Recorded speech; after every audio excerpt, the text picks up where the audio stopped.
Welcome. In front of me is a POCO C85, and today I'll be going over unboxing along with a quick look at the device and also its specifications.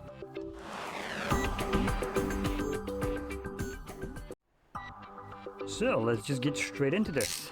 We do have a foil, so I need to cut my way through. There we go.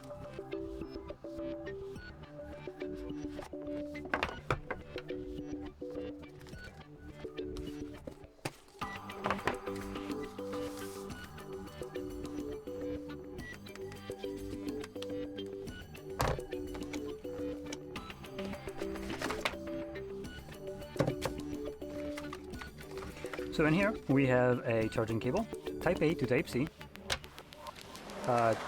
paperwork, so no one really cares about that, or energy consumption, little sticker, and come on, off you go, there we go, and our silicone clear case, which will get nice nasty yellow after some time of using it. Now grabbing the holy hell massive brick, geez, that is a humongous device. So that is a 6.9-inch display. Nice. It's a, oh boy, 720 by 1600 pixels LCD IPS display. Wow, that is a low resolution for such an enormous phone display. Now, this might result in some kind of fuzzy looking text, which we'll see in a second once it actually fully puts up. But it at least runs at 120 Hz refresh rate with a brightness of up to 810 nits of brightness. Not that bright, to be honest. Boasts an 84% screen to body ratio and 254 pixels per inch. Display rate here is, as best as I can say, mid to say the least. So, okay, this is not 120 Hertz, so I'm gonna finish up the setup just so I can actually double check this, because this doesn't look too great. Let me just actually fix the language. Not region, a language, where is it? There we go. Let's choose English. Oh yeah, Aussie, there we go. Come on. Okay, it's not the fastest device, as you can clearly see.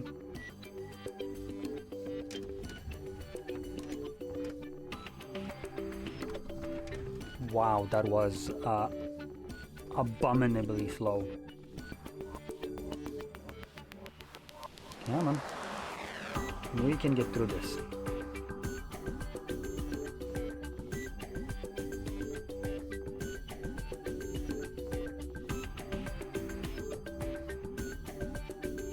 Come on. Come on. Come on. Let's go. Okay, so while this is preparing the system, we can flip it over to the back and take a look at the camera setup, if you can even call that a setup. This is a 50 megapixel f1.8 aperture 28mm wide lens. Then the other thing here is a fake dud, and then this is just an aesthetic piece. So yeah, you only have one camera at the back, and that camera will allow you to record videos up to 1080p at measly 30 frames max.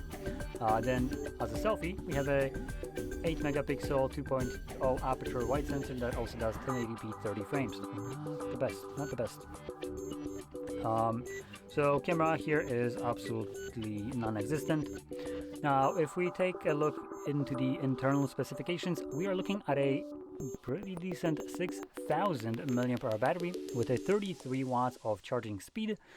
It runs the actual OS is being powered by a Helio G81 Ultra processor, which will explain a kind of a bit of a sluggish kind of performance right here. And holy shit, it's still setting up. Can we finish this, please? Today? Okay, I guess not. It comes with 6 to 8 gigs of RAM and 128 gigs to 256 storage. Well, technically there's only two options. 128 with 6 gigs, 256 with 8 gigs of RAM. eMMC 5.1 storage with expendable storage type using micro SD card. Dedicated spot. Pretty good. And now, with that out of the way, in terms of the build quality, because that's really some of the only things left, we have pretty much plastic build. Plastic frame, plastic back right here.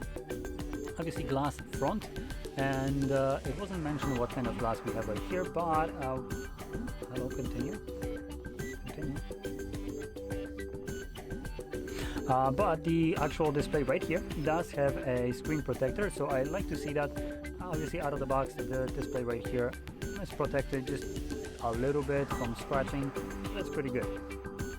Now here you can see, here's our device fully set up. Right now it actually runs much better than it did before, and now it looks like it's actually 120 frames. I think it's right now run. So after the setup, it looks like it cranks it up to 120. And yes, I am correct. So now it's running up to 120. So that's actually working pretty nicely right here, surprisingly. It's still a bit slow. You can see that the apps do take a little bit of time to load up. Personally, I am like using a flagship phone, so these kind of slowness of a device is a bit off-putting to me. But let's take a look at the price, and the price is about 119 euros, apparently $180. That is a big discrepancy in price. So I'm gonna go quickly check it out what it is in Poland with tax, and that is about $120. So $120 including tax. It's a pretty decent price for a device that actually comes with 120 Hz refresh rate. Wow, even iPhones don't all offer that. 16s, I mean, because the 17s now will. So that's actually not that bad if you can put up with a bit of a sluggish kind of experience of the OS, sometimes just barely chugging along. You do get pretty nice 120 Hz refresh rate. You do get a little bit of a low brightness on the display. It might be harder to see, specifically in like summer during direct sunlight on the device. It could be very hard to see it with only the 810 nits of brightness. But other than that, if you're indoors, you should have obviously no problem seeing it. And 120 Hz refresh rate will get you that nice buttery smooth motions. We got a pretty decent battery at 6,000 milliamps with a decent charging speed, much better than what this flagship can offer, which is 25 pitiful watts, while costing nearly 10 times more. So yeah, so not a bad package for the price. I will mention that you can get devices that are about like $60 more that will be offering much better performance, and that would be the CMF Phone 1 and also Phone 2 Pro. Depending on which one you want, the 2 Pro will be better, but it's newer, so it might have a higher price, but as high as it goes is about $200. So that's double what we have, or a little bit less than double what we have right here. But the CMF Phone 1 you could probably pick up for a little bit more than this, but not much.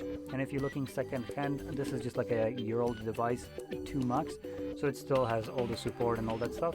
And at that point, probably second hand, you can get it at the same price. And the reason I'm pointing out such a device and referring to like second hand is because if you want a very cheap device, it's not, in my opinion, always the best thing to go for new phones. You get to pay the premium of a new device, while this phone doesn't really offer that much. And if I compare to something like the CMF Phone 1, the device comes with an AMOLED display, which is much better than this, has a higher brightness compared to this, has a higher resolution compared to this.